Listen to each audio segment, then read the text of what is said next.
Güzel doğrularını kutlu olsun dostum. Uluk yaşlı, başkalarını tanrılarını yedir. Hem yigitlerin evde yaşlı koydu ona. Gelen bayramdan kutlu olsun.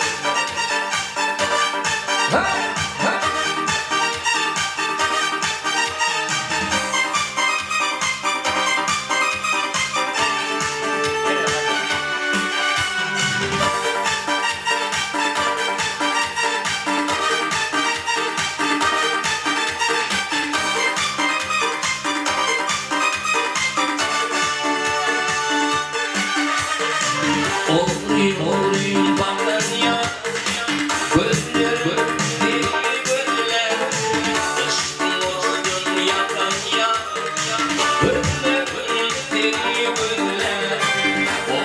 Oğlum benden ya, gözler deli gözler, ışkın olsun yakan ya, gözler deli gözler.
Düşene aldım pes ettim.